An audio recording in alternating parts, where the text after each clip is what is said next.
And good morning and welcome to the Standing Committee's meeting for Wednesday, September 14th, 2022.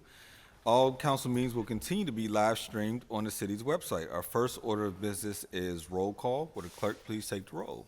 Reverend Burgess. Mr. Coghill. Ms. Gross. Here. Mr. Kraus. Mrs. Kell Smith. Ms. Strasburger. Here. Mr. Wilson. Here. Mr. Lavelle, Chair. Here. Five Yes, members sir. present. Thank you. Our next order of business is public comment. I would like to remind all speakers that the rules of council state that comments are limited to matters of concern, official action, or deliberation, which are or may be before city council, and profanity will not be permitted. Please state your name and neighborhood for the record after you've been called. You'll be given 3 minutes to speak. Our first registered speaker is Naomi Mullen.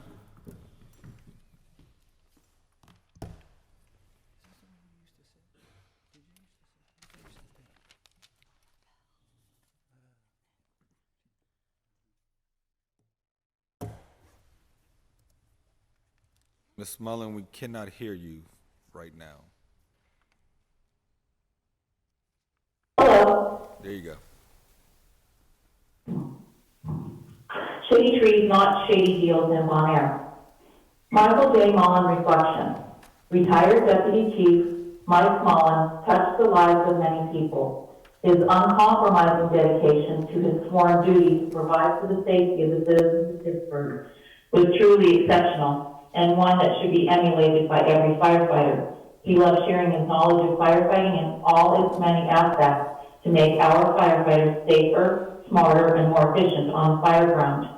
Mike knew most of the firefighters on the entire Pittsburgh Bureau of Fire by their first name and was always approachable regardless of rank. If you had a question, he would stop what he was doing to answer it. He worked tirelessly but also energetically his entire career in pursuit of knowledge.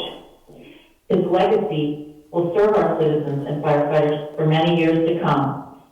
Michael J. Mullen lived a full life as his obituary so accurately described. Mike was passionate, tireless, dedicated, highly conscientious, and caring. Well done, Michael. Well done. Rest in peace, my friend. Open deals in Bon Air. Councilman Kraus worked out a deal to take McKinley Park from our council district. Now it is time for Bon Air to get the long-closed school into the city's control. The school needs to be torn down and a green space put in its place. A memorial green space is most fitting. A plaque is installed at the school due to the line of duty death of firefighter Mark Kalenda, who lived in the neighborhood his entire life and attended Bon Air School. The memorial green space is the solution for the peace, safety, and happiness of our community. Michael is now one of the watchers, helping from the other side. Shady trees, not shady deals in Bon Air. Thank you. Thank you. Our next registered speaker is Dr. Ronald Lynn Miller. Dr. Ronald Lynn Miller, Belsilver, London, England. I did study at Oxford and have a connection not with the royal family, but with that polity. I and the GIS want voter verification of our votes. It's very important, it's key to what I do. Global Intelligence Society, U.S. National Candidate for President 2024, globalintelligencesociety.org. The Global Intelligence Society and I support informational and intelligence expertise over a final familial she-he local links for work in Pittsburgh and across the United States. Pittsburgh City, in my view, needs out-of-state individuals. We have lost 300,000 people since 1950, and especially what we need are highly educated, brilliant people like Brenda Pree, who I think was a class act. A concern of Pittsburgh City Council is labor. The Pittsburgh worker force. Labor is workers in Pittsburgh, in the United States, who are non-union and who are union. Do all of you, in my view, unverified by voter counselors, agree? Okay. The person who is president of PPG Industries, he works, so he is labor. The person who buffs the floor of PPG 1 entry hall works, so is labor. Non-union labor is greater than 70% of Pittsburgh workers. Union labor, less than 30%. Management works, non-management works. One is not evil and the other is not inherently good. The Labor Day parade in Pittsburgh and across the United States is overwhelmingly pro-union worker labor. LDPs include almost exclusively pro-union labor individuals. LDPs organize as if non-union workers do not exist, that are not labor, and almost as if they don't exist, like they're shadows. And I want to remind you, Democratic Party people, that equity matters to you, and if so, then this is like spooks and faggots and chinks and workers that really are workers, but you don't recognize as such. How is this not evil? I think it is. I am pro-worker, whether union, non-union, management, or non-management. I am anti-worker abuse. I am pro-activist, interventionist government when it comes to problems that labor workers find no matter what the level. And I want this council to act.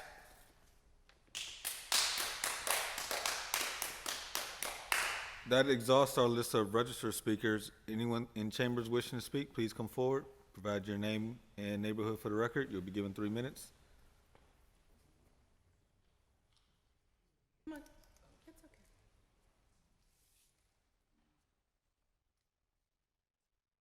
Good morning.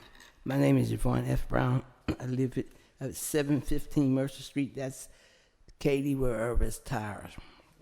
I wanted to start off today by saying to city council members, I thank you for putting Kim in the position that you did. I know I come down and I be hard on you, and I was hard. In some of the words I said about Miss Pree, you would think I was against Miss Pree. No, I was not. I was against the way that you hired her. That's what I was. And Mr. Krause, you're asking for me to come down on you, but I'm gonna tell you something. What you have caused me to do. Yesterday, when I came down and went up and took a picture, when I come back, one of Kim's family whispered to me that I had my pants on backwards. That I had a string of my tie string. So then I said, thank you. And so I was telling Ginger, I said, you know what, Ginger? I know plenty of people have said, yeah, that I had a tail. And they said, well, they seen it. But I'm saying all this to say this, that once on Tuesday, your protocol is that you do proclamations, then we speak. Well, I came one Tuesday, and as I came in, Dr. Miller said he's already had public speaking. And I said, what? He said, Mrs. Gross is going to be late, so he's going to do that for her, make convenience for her. That's what I'm saying. We had to wait for her, so I sat there, and I usually don't sit here no more. Years I sat, years, for hours and hours. I can't do it no more. It'll make me crazy. I'm almost that from being in here. But I took and sat all day. He had the meeting, and he didn't let me speak. Now, if you break protocol, I should have been able to speak. We have here in this chamber spontaneous, ad hoc decisions. That means he just make a decision and do it. If the law or your protocol say that we were supposed to speak, if you changed it and I sat there all them hours and you didn't let me speak, and see, that's why I ran down here with the tail on my clothes. I'm running down here because if I don't come in here, there's a possibility that I will not get to speak. Oh, Ms. Smith, you missed. I said to the council members, thank you for putting Kim in the position. I come down here, if I think you're wrong, I tell you, but if you're right, you're right, because wrong don't harm nobody. That's what I'm trying to tell you. We got Dr. Oz talking about Fetterman. Instead, now you got him on TV. I used to watch him. I loved him because he had all kind of things about your health. Now, if he knows all that, why don't he tell the man, even though he might not win, he could say, okay, being a man, you need help. You do. Now, oh, it seems like my time might be up, and he's making sure, because I have to tell you this, that me and Mr. Lavelle do not see eye to eye, because I don't feel he cares about the community like he should. There are homeless people, and I know they say you got property. I don't know. You know where property is empty. You could refurbish it and let the homeless people live there. You could. And if you got the property, see, because those that have a lot, God expects you to give a lot. If you're a council person, you're expected to listen to the people. That's what the laws say. They put laws because you won't do what you should do. And I do, the lawyer in him, I tell you, I was fussing about him, but I do believe he does listen somewhat, because that's why he put that sneaky thing, we're going to amend the meeting, so that means you don't have no protocol, because you may, no, I know what you're doing. I know what you're doing. But, look, I'm sorry. I'm really didn't mean to start fussing at you, because I came to praise you. Thank you. Thank you. Next speaker, please.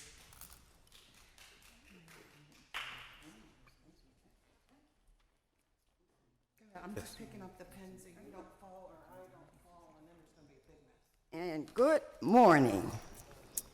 Whew, I am feeling so wonderful this morning.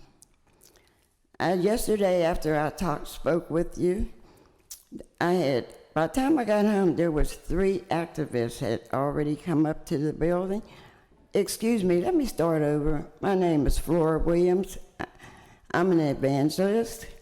I love people and I love the Lord. And I was so happy yesterday, just by me speaking here, that some 3 activists came up to the building where we live to check on things. That started the chain, as far as I feel in my spirit, that let someone else hook onto this chain now that we're starting to bridge something and get some of this work done so that we will have security and we will be safe in our houses. And I just really appreciate the chance to come down here, because if I wouldn't have came yesterday and spoke, what happened for me yesterday, it was so good and overwhelming that someone heard me with their heart. And I just wanted to thank you for being here and listening. Thank you. Next speaker.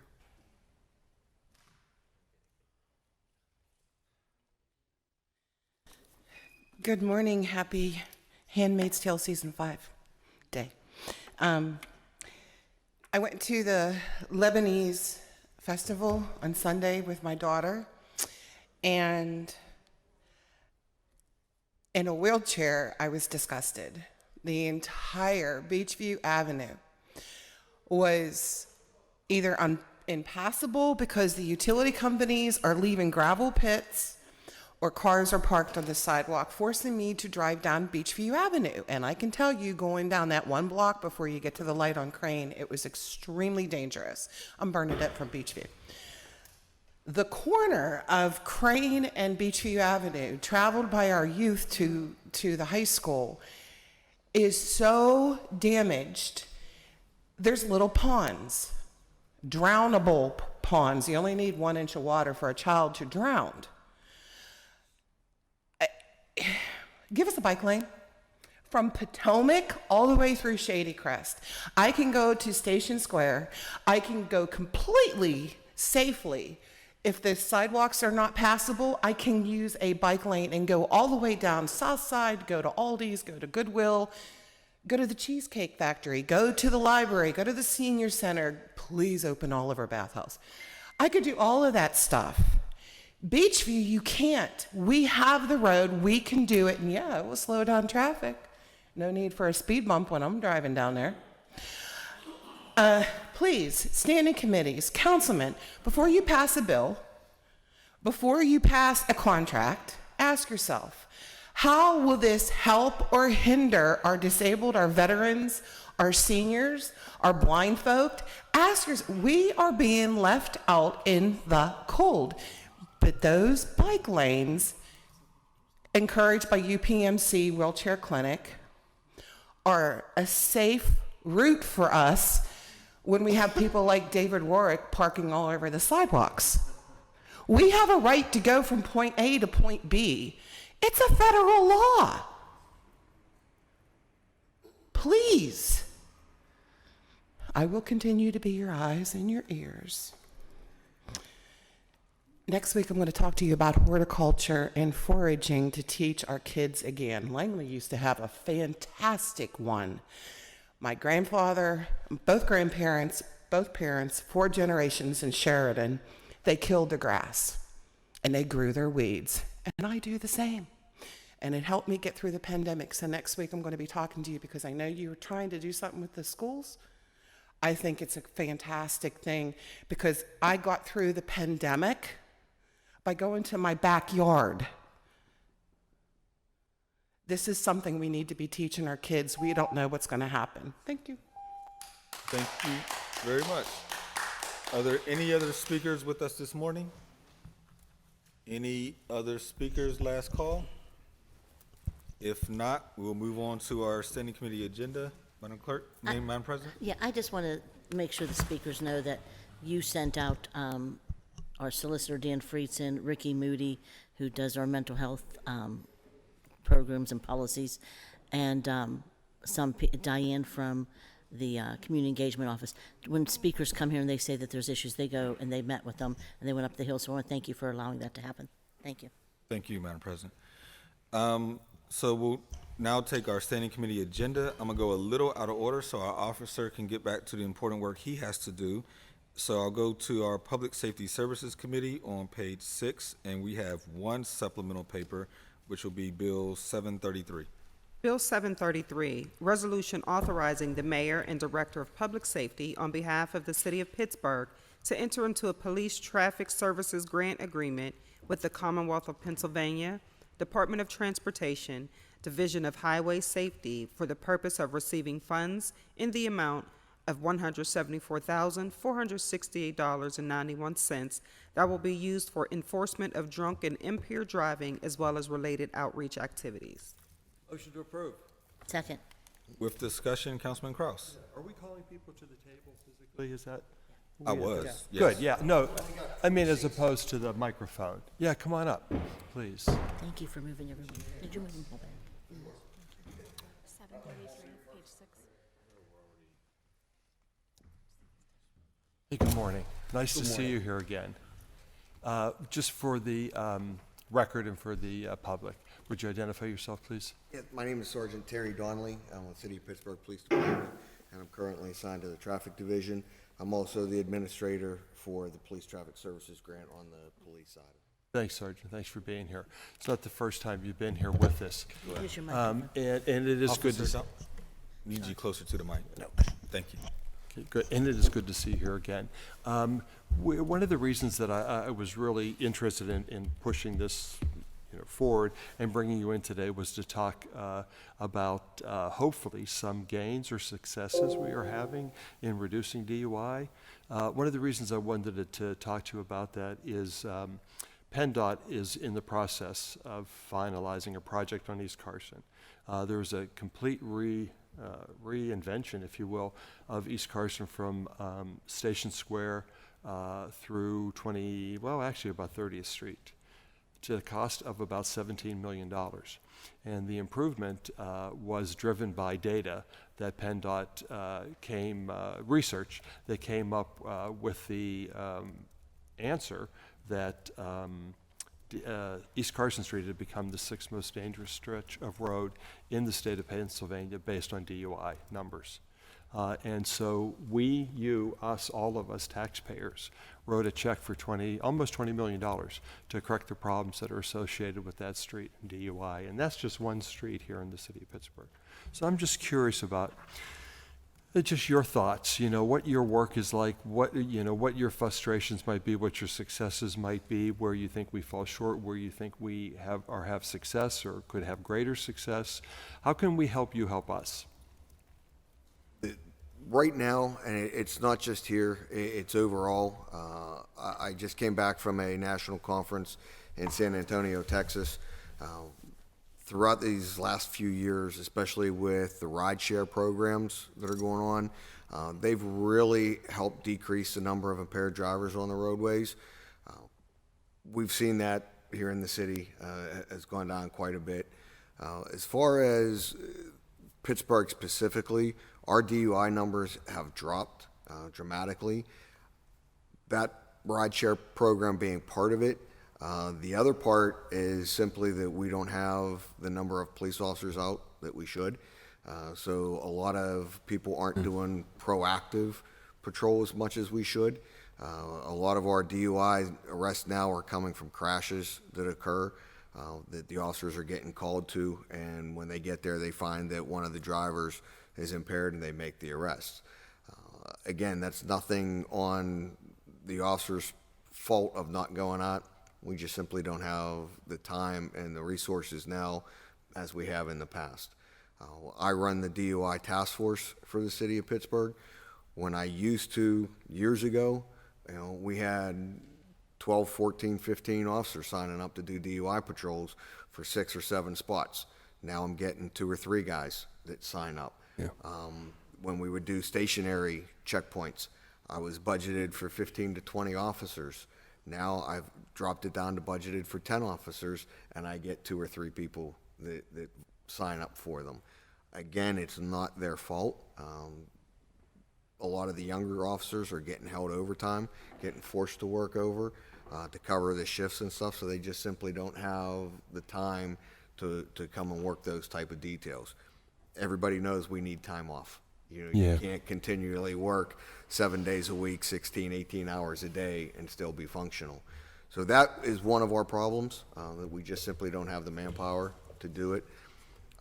The second one that we're finding now that it's more pressing than the alcohol DUIs are the drug impaired DUIs.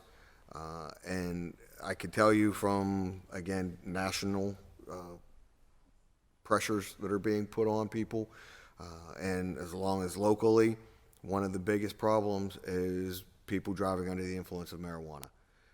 And nothing against this council, nothing against city, it's a nationwide trend, but I can tell you that I've arrested several people that they turn around and they look at me when I tell them they're under arrest for driving under the influence of marijuana, and they say, well, marijuana is decriminalized, I'm allowed to. Yeah. Possession of small amounts is decriminalized.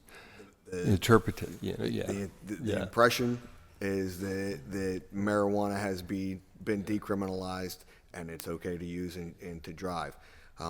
Part of our problem and part of our strategy to try and reduce the number of impaired driving is we educate the people when we hear things like that. But that's some of the challenges that we in law enforcement, and specifically for the impaired driving, those are some of the things that we're facing. NHTSA is trying to do a job with the impaired driving. We're getting away from talking about drunk driving. Agreed.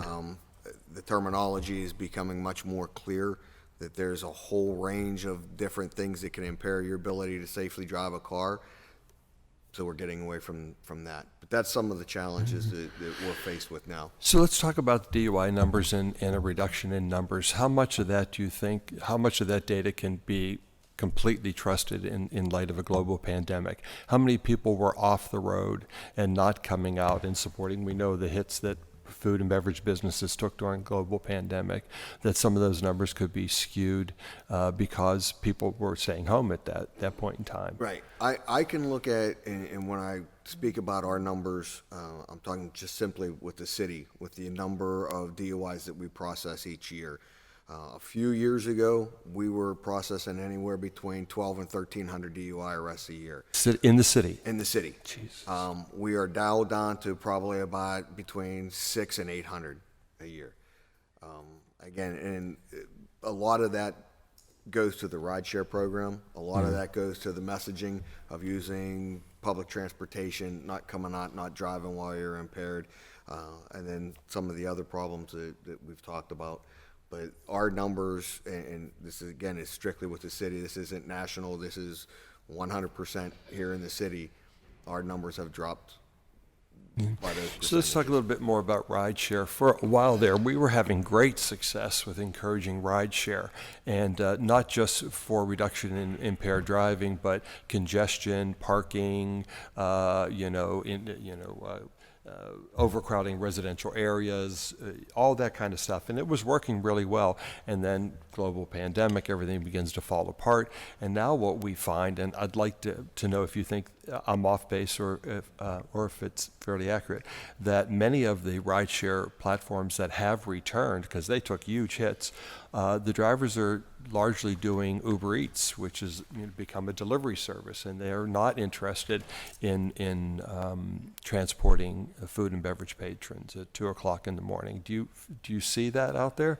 I really can't speak to that because I don't participate in that too much. The only thing I can tell you is my daughter has used Ubers and Lyfts and whatnot, and she was just telling me that she's seeing now national stories of young women being accosted by drivers and things. So she has backed away from it, and I'm sure if she's feeling that way, there's probably a lot of other people in her situation that are probably doing the same thing. But again, I can't really speak to that because I don't use it, and I don't really Yeah, I think I've been in 2 look lifts into it in too my much. whole life, if that. So I want to talk a little bit more about the importance of transportation, safe transportation in food and beverage business, and everything we do, we seem to fight common sense. Let's just talk the drink tax. Drink tax is county. It is imposed on alcohol licensed establishments. The money is sequestered for transportation specifically, and yet we provide for, the Councilwoman knows, we provide for no public transportation after a certain hour that would benefit business districts like we have all over the city with food and beverage businesses, with providing safe, consistent public transportation for the patrons. We don't do that. I get beat up all the time. Well, you need to build a parking garage on Carson Street.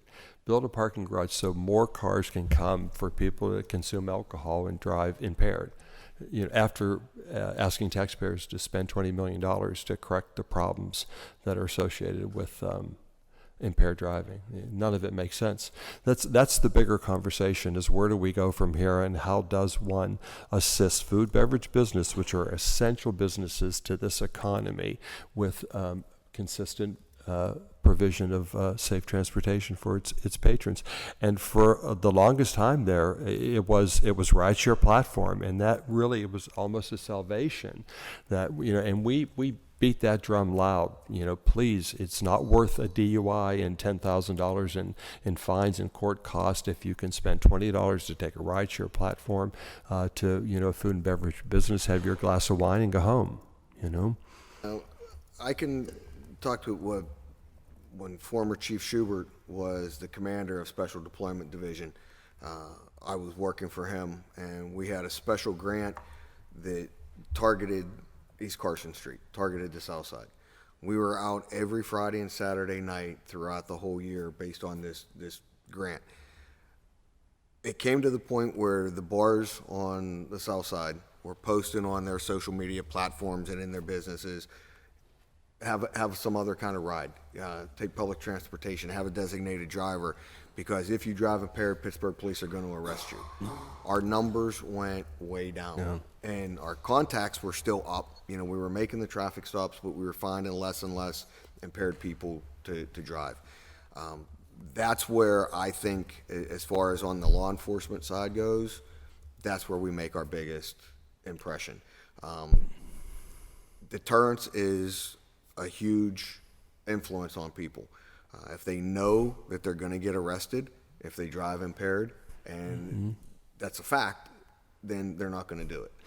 They're going to make sure that when they go out, they have some other kind of rides. If they don't have that fear of being arrested, Sure.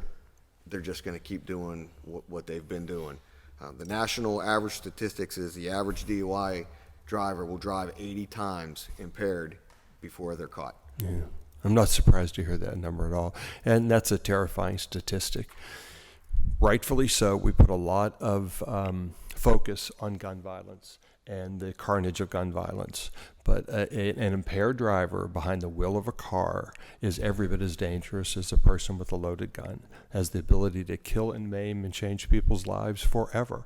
And there are hundreds and hundreds and hundreds and hundreds and hundreds of impaired drivers on the streets in Pittsburgh on any given weekend. And we tend to think, well, that's just a South Side problem. Sorry, I'm calling bullshit on that. It is not, because they're behind a wheel of a car. They're driving through your neighborhood. They're coming from West Virginia. They're coming from Monroeville. They're coming from, Point Breeze. They're not just driving in the South Side. They're driving everywhere. They're going through your neighborhood too. Correct. They're drinking on the South Side, but they're leaving the South Side to go to other parts of the city and other parts of the state and the area around. Correct. Yeah, so it's global. Can I talk to you a little bit about this funding? I think this funding has stayed consistent for the 15 years that I know that you've been coming here. Has it grown? Has it increased? Is it enough? How do you get more, and do you need more? We actually our numbers are going higher. However, the amount of funding is based off of crash data that PennDOT gets. They actually have our funding as being higher than this grant is labeled at. But because of our inability to spend all the money, we've kept it relatively stable at the same levels that we had the previous year. So we haven't decreased the amount that we have, but we could be getting more. However, I can't get the people and the amount of officers out to work to spend all the money. So the money that is being allocated in this specific grant is very adequate for this year for us to be able to combat the impaired driving problem, the aggressive driving problem, occupant protection, or people not wearing their seatbelts, and pedestrian safety. The amount of money that we have in there to fund those enforcement events is adequate for this year. Do unspent funds roll over, or are they returned? They're returned to PennDOT. Yeah, I kind of figured that.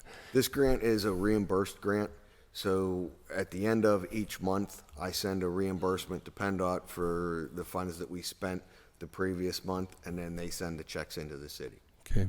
Anything I haven't asked you, or anything you might like to offer up?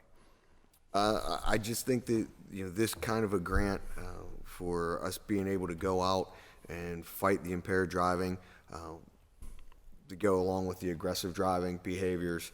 We have lots of traffic officers that go out and specifically target areas where we know people are driving inappropriately, not necessarily impaired, but causing other issues. This grant is vital to us being able to keep that presence out there in the community and letting people see that we're there and we're going to enforce our laws to make sure that everybody drives appropriately, keeps our residents and visitors safe. Yeah, can we talk just one more minute about DUI checkpoints and the legalities around DUI checkpoints, how they can happen, how they can't happen, so people have a better understanding of the purpose and the effect of a DUI checkpoint, what it can and can't do? For our DUI checkpoints, and it's not ours, across the state, we have certain guidelines that we have to follow. Once it's set up that way, it has to be an approved administrative decision. I just can't turn around and say, hey, guess what? I'm going to set up a checkpoint on Noblestown Road tonight because I feel like it. There's certain criteria that have to be involved with it. Once it's set up that way and it's done in a systematic manner, then it falls under the Constitution, that it's constitutionally protected, that we're allowed to do that. The biggest things for stationary checkpoint is it's a visual deterrent. If somebody knows that there's going to be a checkpoint out there, they're less likely to drive impaired because they have that fear of getting caught in a checkpoint. We do everything by the standards that are set by PennDOT and by the Constitution. So anything that we do here in the city is done the right way. Appreciate your time. Thanks for being here. I know it was really short notice, but I know this is important. I wanted to move it along as quickly as we can. And at least the 15 years I know that you've been coming here, I'm greatly appreciative of the work you do. And just want to say thank you. Thank you, sir. Appreciate it. Yep. Thanks, Mr. Chair, for doing this. Appreciate it. Thank you. Councilman Wilson? Thank you, Sergeant. I think I might have missed this. So the grant is $174,000, with the remaining dollars, but it's specifically for enforcement. Like, what part of enforcement? The enforcement would be for officers to go out and do, just for an example, a DUI roving patrol. When we talk about that, the officers are out in cars. They're riding around. They're looking for any kind of motor vehicle violation. Specifically, then, once they see that violation, then they're looking to see if the driver is impaired in it. So that enforcement overtime would be covered under The enforcement under the overtime. grant. Correct. Okay. So then, I guess that relates to my other couple questions, which is, you said that you don't have enough officers now to do what you've done before. So when was that before? Was that I've been involved in the task force program since 2002. So we've been doing this for 20 years since I've been promoted to sergeant. That's. I'm just saying, years you back said there was now. a time whenever you felt like you had enough. Yeah, I'm looking back at the early 2000s. Early 2000s. Yeah, even up into 2010, 2011. I took over the program from former Chief Schubert in, I believe it was 2009. I became the coordinator of the city's task force. So as far back as that. Okay. All right. Thanks. Rosberger, followed by Councilman Coghill. Thank you, Mr. Chair. Thank you, Sergeant, for being here and for all you do. I have been hearing about a spike in dangerous and reckless driving nationwide in the last 2 years or so, really since the beginning of the shutdown and the pandemic. Are you seeing evidence of that, both including impaired driving and reckless and dangerous driving, anecdotally, or does the data bear that out? Absolutely. I can see more anecdotally. A lot of what was, especially when the pandemic was going on and there wasn't as much traffic on the streets as people were staying home to work and whatnot, people just took advantage of it. You're not worried about stopping at stop signs. You're looking, nothing's coming, you keep going through. And it's continued up. A lot of the problems with the negative attitude towards police officers, people just don't stop. They don't care, and they're going to continue to drive and do things, thinking that there's no consequences to it. So yeah, I've definitely see an uptick in reckless driving. I don't want to get into that whole can of worms now. Yep. That'll be for another time, but I just wanted to ask that question because I was very curious. Thank you so much. You're welcome. Councilman Coghill. Thank you. Thank you, Terry, for being here, and thanks for your service. Can you tell me how many years you have on the force? I'm in my 30th year here in the city. Wow.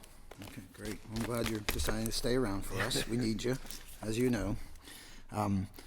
Just a couple things, and Councilman Wilson alluded to this. The grant itself, the $174,000, is going toward overtime for officers for enforcement. Correct. Completely. There's also line items in there for the training. Again, I just came back from a national conference. Myself, Detective Ron Wolf, and Officer Nate Powers were considered drug recognition experts, where we can determine somebody's impairment on something other than alcohol. So every year there's a national conference that we go to that helps us maintain our national certifications. So there's money in the grant to pay for those training expenses, so it doesn't have to come out of the police budget. Being that it's an impaired driving grant, we put that in and those are covered. There's also some money in there for equipment to buy for the DUI checkpoints, lights, cones, traffic vests, things like that, and then office supplies that are needed to maintain the task force. So all of that stuff would be covered under the grant as well. Gotcha. And my goal would be, and I hope your goal is, not to send any money back to PennDOT through that grant. We usually use it, right? We try our best. Right. It's not often we cut them a check at the end to say we couldn't find. With this grant, we don't have to cut them a check. Right. They're only sending us Oh, the they're money that I reimbursing. send in the Right. reimbursements for. Right, gotcha. So they wouldn't send the city the full amount Yeah, of the got grant. it. Yeah, so you're just getting reimbursed. We're But just you can getting be reimbursed reimbursed for up to $174,000. Correct. So our goal, I guess, is to make sure we give them the receipts for 174 and use that money while Correct. it's on the table, you know? Okay, the other thing, you mentioned DUIs. What was that number that you said previously? I want to say you said 600 last year compared to 1,200, so it's decreased 50% almost. Yeah.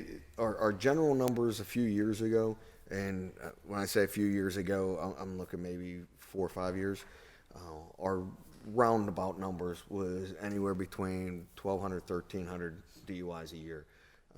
Last year when I did our annual report, I believe it was 670, 680, somewhere around that number that we processed in the city. Do you know how many DUIs come from a standing checkpoint versus an officer with the training that they receive, just, you know, periodically just pulling people over? You know, I'm guessing, you know, but I would think that the majority of the DUIs are from checkpoints. No.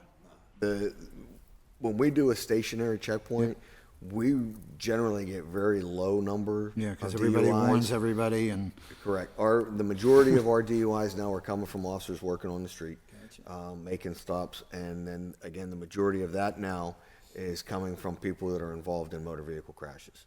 Yeah, so when there's and by then it's too late sometimes because, you know, okay, so when we pull somebody over, and I like the way you're referring it to more as impaired driving today because, you know, there's other aspects, but if somebody is caught, if it reeks of marijuana when you pull them over, what do? Do you search them? What do you do? Well, we have to go by what the law is now, and the courts have said that just because there's an odor of marijuana now is not reason to go ahead and search the vehicle as it was in the past when marijuana was completely illegal. So one of the things now is the officers are asking, do you have a medical marijuana card? If that's not it, they're still looking for signs of impairment. Because regardless if it's medical marijuana or if it's illegal marijuana, it's still illegal to drive under the influence of it. So they're looking for signs of impairment. They'll go through the same process as if they would if it was an alcohol DUI. Once alcohol is found not to be the cause of the impairment, then that's where they call myself, Detective Wolf, or Officer Powers, because now we can come down and do a whole process and determine what they're actually under the influence of. Gotcha. You mentioned negative attitude towards police today, which I agree with that. I know that people are emboldened because they don't feel like you're going to do anything because they feel you're restricted to, again, once you pull somebody over and it reeks of marijuana, you're really not going to do much. They're probably going to walk. I can't imagine we have a high number of DUIs or impaired driving citations for marijuana. We do. Do we? Yeah. And it's becoming more and more prevalent. Yeah. And I don't think that necessarily speaks to the negative attitude towards police. Yeah. I think that speaks towards the attitude of nationwide of legalizing marijuana. Mm-hmm. And you could speak to this if you'd like. When we start changing our traffic laws and saying we're not going to pull people over for a taillight or anything like that, and there's a lot of good behind that, and I understand that, but that does embolden people. And as much as rideshare may come into play, where we have that number decreased 50%, I talk to officers all the time, and they'll remain unnamed, but they don't want to pull anybody over. They're just, they're afraid to pull people over, I think, in this environment. Is that accurate to you? Yeah. Okay. All right, good. That's all for me. Thanks for being here. Thank you. Thank you. Any further discussion? Second round, Councilman Kraus? Brief, if I can. I just have a sort of a, I don't know, a situation.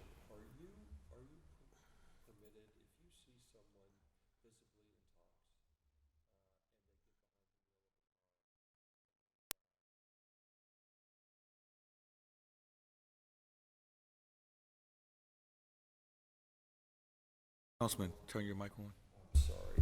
So let me start over. You see someone visibly intox get into a car. They may drive it, they may not drive it.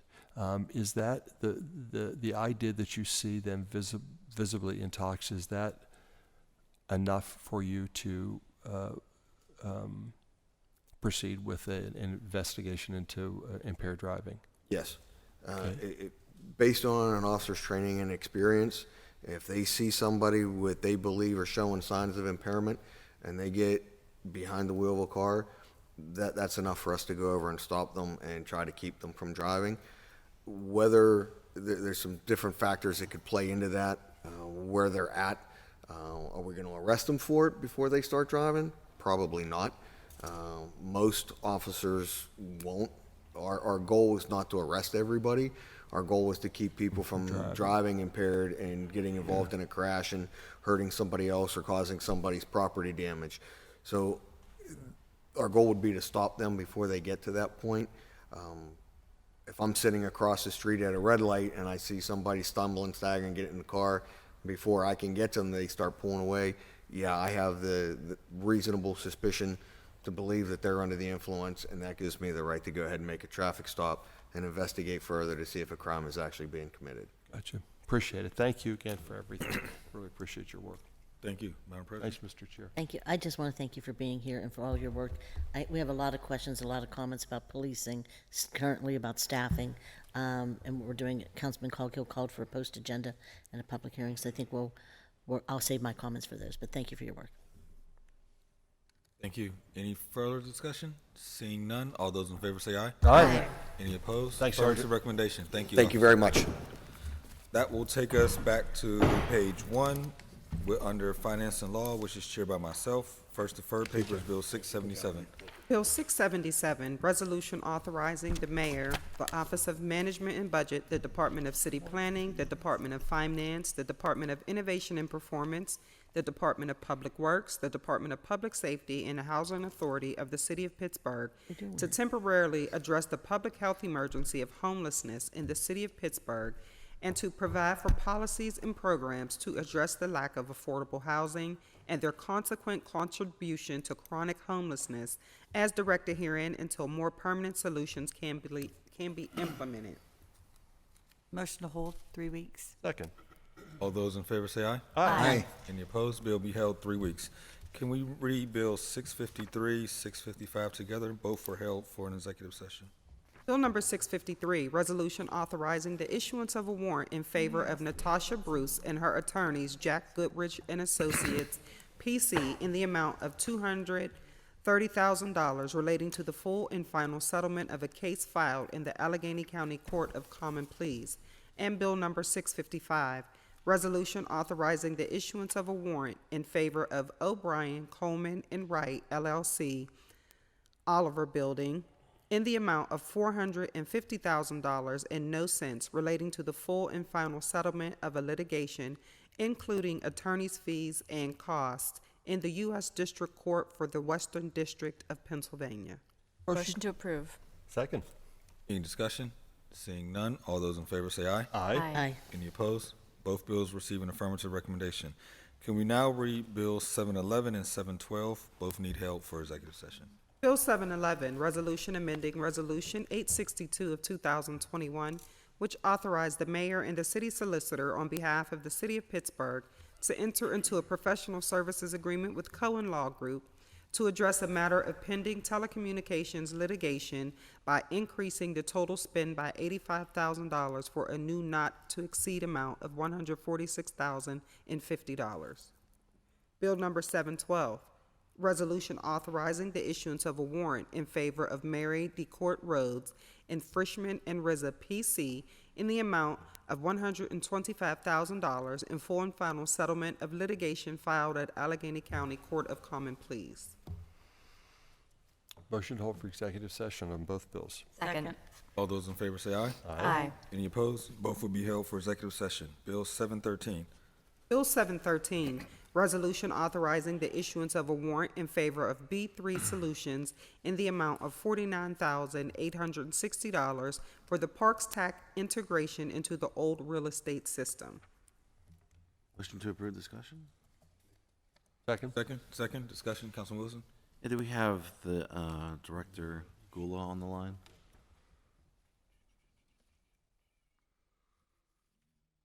I'm here. Can you hear me? Yes. Okay, great. Thank you. Hi, I'm Director. Jennifer Gula, the acting director for the Department of Finance. Thank you. I want to ask a couple questions about this Bill 713. I know we previously discussed the new system that we were improving.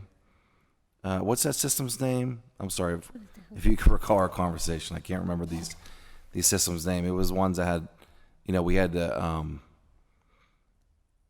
there were some issues in terms of collecting, taxes appropriately.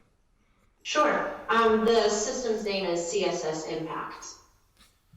Okay, and so in CSS Impacts, how's that going?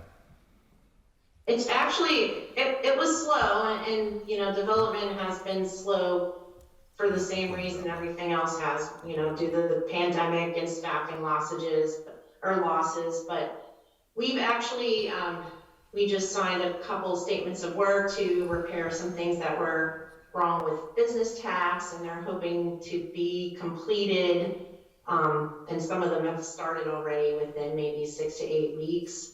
Hoping to pick up, we had already started with real estate development, but that had to actually be put on hold so that we could go back and fill in some of the things that were wrong with the business tax section. Okay. And we didn't want to go forward with that because they share some of the same processes now that they're all in one combined system as opposed to being in 2 separate ones. So, but we are actually getting close to being able to proceed now with the real estate portion, and so yeah, it's going forward. We're not stagnant and not going backward, which is a good thing. So it's still moving forward. Thanks, Director. So the CSS Impacts, that doesn't have real estate involved. We're not using that system to collect real estate yet. Not yet, no. Do we have the goal is to do that? Yes. So they will be in one combined system. Mm-hmm. All right. And then this is an old system that we're using to collect this tax, and then this is an outside company, B3 Solutions, that will help integrate that into the old system. Is that correct? B3 actually helped to build the old system, which is probably 25 years old. So we needed to actually have them integrate the parks tax, which wasn't part of the old system, seeing that it was new, and integrate them together so that we could send one bill this year, as opposed to having 2 bills last year, which was, as you know, a nightmare. So we didn't want, considering that the development of the real estate portion of the CSS project was lagging, we didn't want to have that same situation this year as we had last year. So they had already done this work and combined them in the old system. So going forward, they'll be combined in the new system as well. But this enabled us to put them all together to send one bill, not 2 separate ones. All right, thanks. What's the timeline for getting, the real estate, the old real estate system into, and also I appreciate literally in the title it says, into the old real estate system. So since it doesn't have a name, when would we integrate that into the CSS? What's the timeline? We are hoping for it to be by the end of this year, but we'll see. It's all going to hinge on how far we get with making some of the changes to the business tax portal.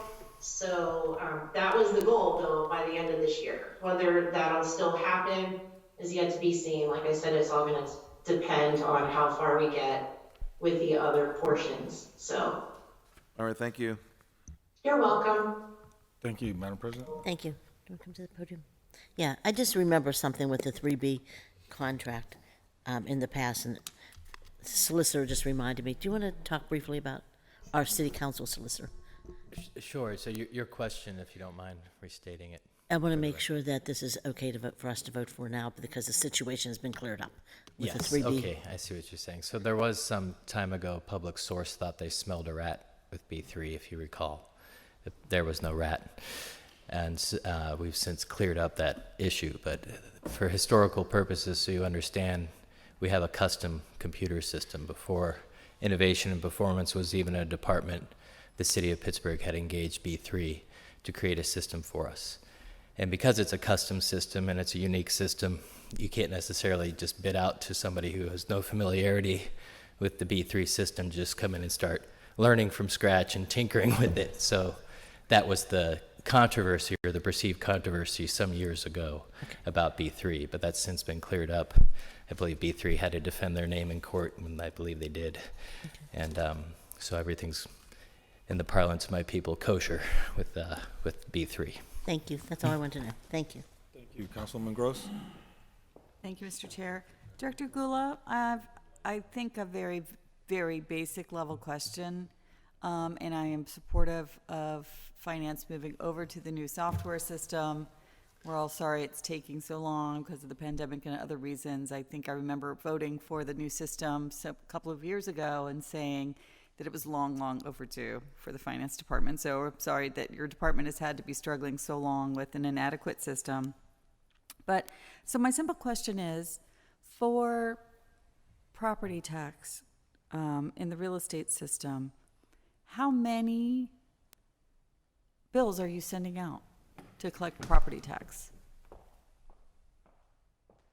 So how many? I don't have the number off the top of my head, but if you like, I could find out and definitely send it to you. But it is a very high volume, and it's actually the largest dollar amount of tax revenue that we actually collect. So it's super important that we're able to actually bill, as most of the city's budget relies on that one tax revenue in itself. So I always say that we have roughly 140,000 parcels in the city of Pittsburgh, right? So there are that many pieces of real estate. And we know some 30% of them are nonprofit and not paying property tax. We know another 10% or 14,000 or so are in treasurer sale and held by the city. So we're not collecting tax on those. So I'm just kind of curious, what is the remainder? You know, is it 70 or 100,000 separate pieces of mail that are going out to collect property tax? Or, you know, I know it's a number that we could come up with. So maybe if you just want to follow up and send me an email, I'm curious about it, how many households. I don't know that I received one at my house. So I'm just kind of saying how many active properties are paying property tax? I will find that out for you, because we actually, at least with larger mortgage companies where a good portion of bills will go, we're actually able to send them bills by file instead of sending them through snail mail. Right, and then right. They So return maybe both things. electronically a payment to us, so that actually helps. My But, mortgage yeah. company pays, you know, my escrow, you know, from escrow electronically, so I know I'm not getting the piece of mail. So, but I'm curious, what are the total number of properties that are actually paying property tax in the city, whether electronically or by mail? So if you get me both numbers. Sure. I'm really curious to know. Thank you, I appreciate Absolutely. Any further discussion? Seeing none, all those in favor say aye. it. Aye. Any opposed? Affirmative recommendation. That takes us to Bill 714. Bill 714, resolution providing for the sale of certain property acquired by the city at Pittsburgh at tax sales, items A through E. A, 136 Bodkin Street, 1232 Butterfield Way, 236 East Jefferson Street, 3820 Perrysville Avenue, and 3516 Brighton Road. Motion to approve. Second. Discussion? Seeing none, all those in favor say aye. Aye. Any opposed? Affirmative recommendation. Bill 715. Bill 715, resolution providing for the conveyance by the city of Pittsburgh of certain property having been placed for sale to adjoining property owners in conjunction with the city of Pittsburgh side yard program, items A through E. Item A, 3362 Webster Avenue. B, 921 Anaheim Street. 3718 Woolslayer Way.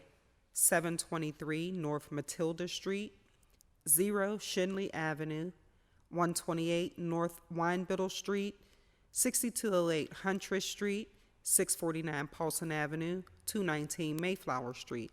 0 Silverdale Street. 8155 Conemaugh Street, 154 Hazelwood Avenue, 156 Hazelwood Avenue, 521 Sylvania Avenue, 301 Cedarhurst Street, 1546 Methil Street, 215 Fairview Avenue, 1117 Island Avenue, 1119 Island Avenue, 947 Iton Street, 1022 Salter Way, 951 Iton Street, 1202 Seidel Street, 1544 Rhine Street, 1548 Rhine Street, 1918 Perrysville Avenue, 1727 Warren Street, 2445 Snyder Street, 3604 Pennsylvania Avenue, 3567 Elmhurst Avenue, and 1143 Mitchell Street. Motion to approve? Second. Discussion? Councilman Coghill.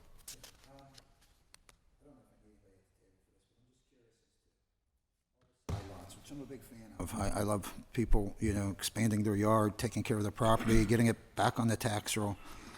Is it a set number? I think I remember it being $250 or something. Is that cheap to buy a side lot? Do we have, anybody know? I think it's a set number, it is? Okay. On the city website, but I don't remember what it is right now. A couple $100 or something. Yeah, wow.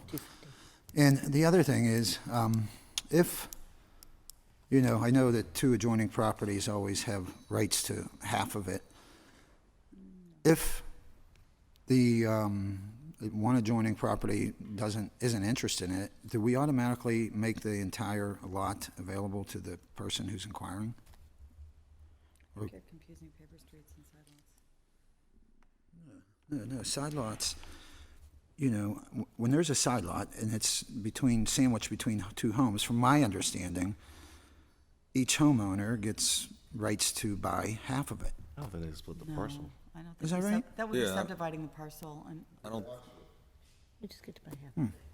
So what if two people are interested in the same property then? Or Some of them they do. it In my, I joins don't it? know everywhere, but in my district, there was a particular piece that was both people wanted it, and they auctioned it. It goes to bid. Okay, It went to yeah. bid. So if somebody's interested, they get it in But you know motion, it all. and then it's up for auction. But as well, it's still only available to the adjoining property owners, or can anybody? If I, no, this part I do know. For the side yard, it Yeah. has to be the adjoining Right. property owner that has to apply. If both owners apply, then they auction it. Got But it. the parcel's Okay. only going to go to one owner. okay, You're so not they gonna don't split the subdivide it. parcel They're not supposed to if build on both it. are interested, yeah. they're not supposed to build on it. No, they're not. No, they're not allowed to build on it. Okay, that's all. Councilman Wilson, sorry. Oh, we'll have to add these properties to the number list. I am Send keeping them to track, exactly. Yeah, I've got an intern keeping track. Further discussion? Seeing none, all those in favor say aye. Aye. Any opposed? Affirmative recommendation. Need a motion to approve the invoices. So moved. Need a second. Second. Any discussion? Seeing none, all those in favor say aye. Aye. Any opposed? Invoices are approved. Need a motion to approve the P cards. Motion to approve. Second.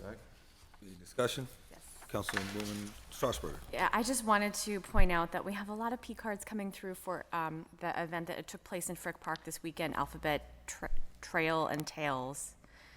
And to point out and just to thank everyone who made that happen, I went through with my son. It was, I think, better attended than any other event like that in the past after a 2 or 3 year hiatus. And so really just wanted to thank Catherine Vargas, Director Vargas, and Nancy Byrne, who I think is on a lot of these, and everyone in the City Parks Department who made that happen. It was just really fabulous and joyful. you. Councilman Coghill. Now, I just wanted to echo, your thoughts. I had a thing up in Brookline for the opening of the pool, and Catherine Vargas and Nancy, they're fantastic. I just really love what they do. They just come, they set up, and everything goes smooth. So I just wanted to make that remark.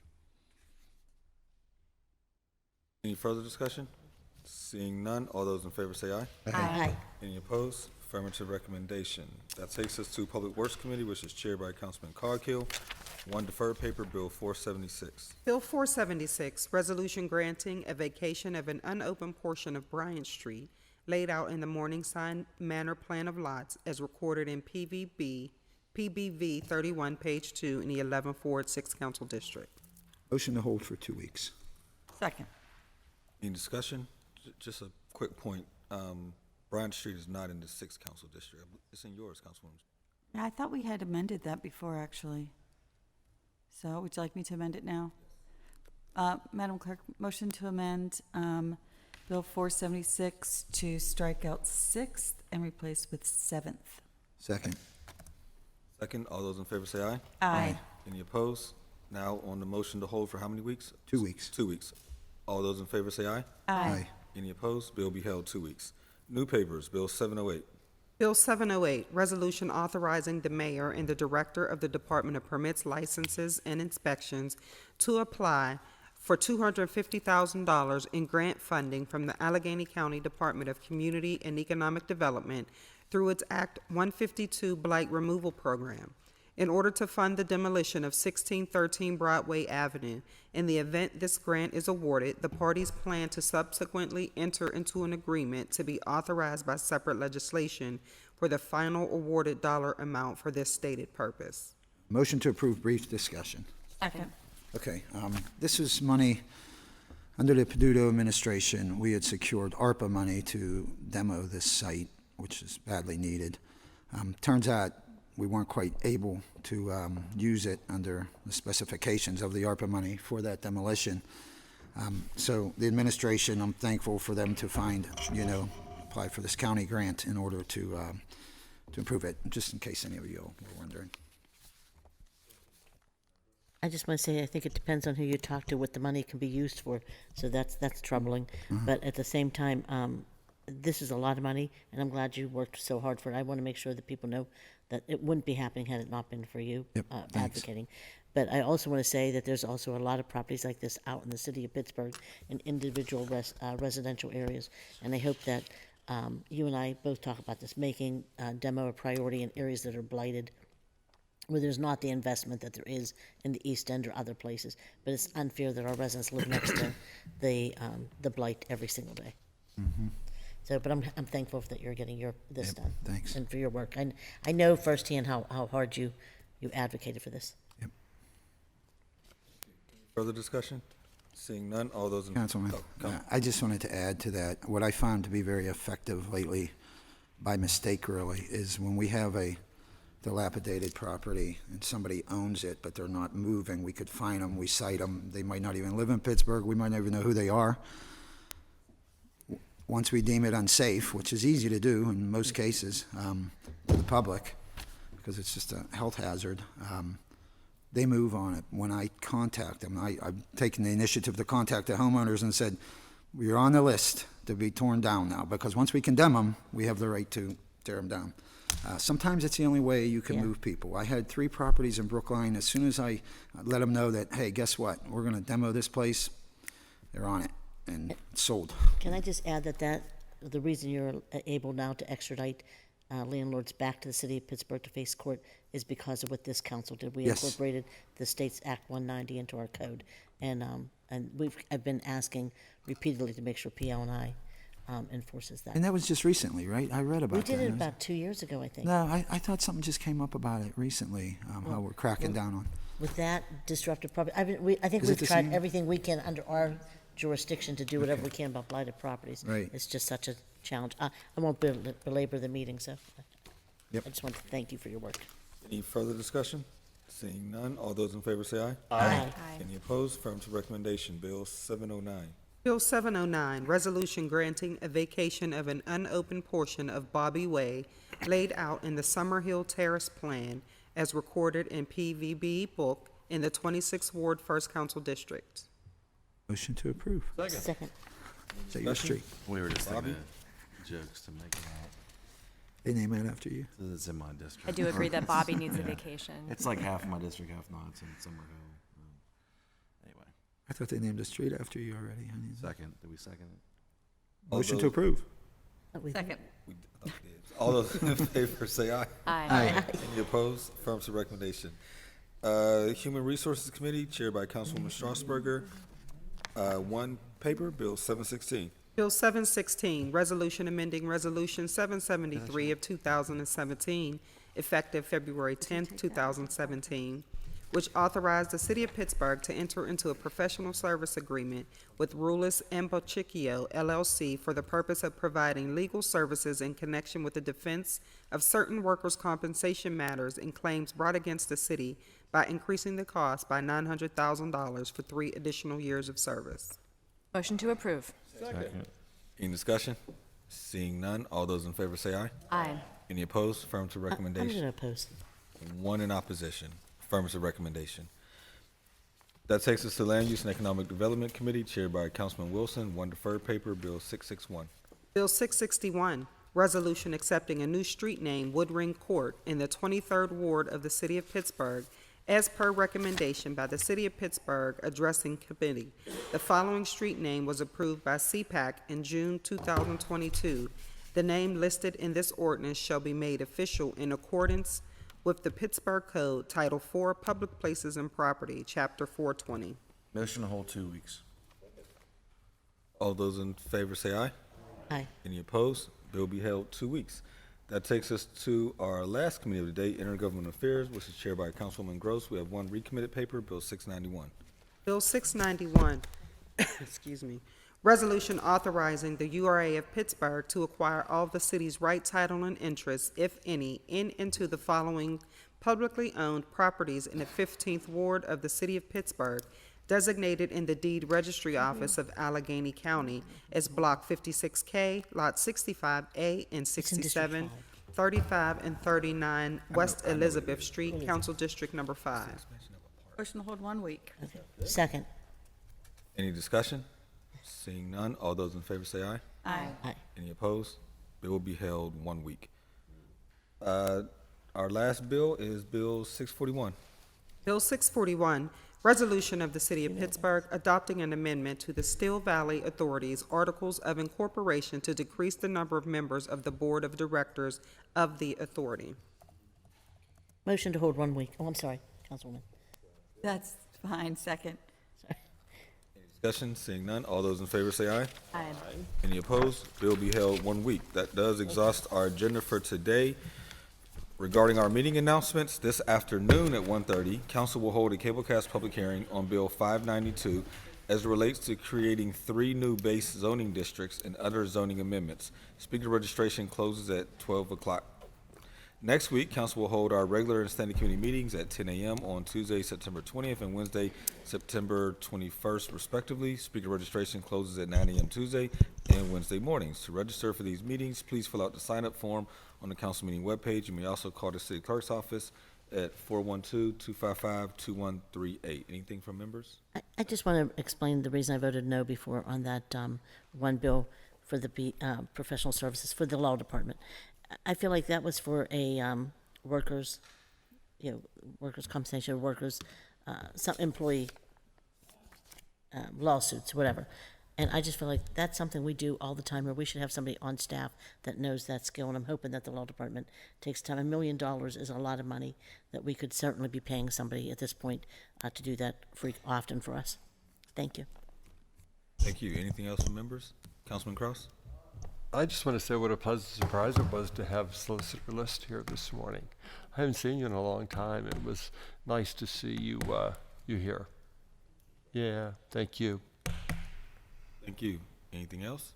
Seeing none, need a motion to approve the minutes and adjourn the meeting. So moved. We are adjourned.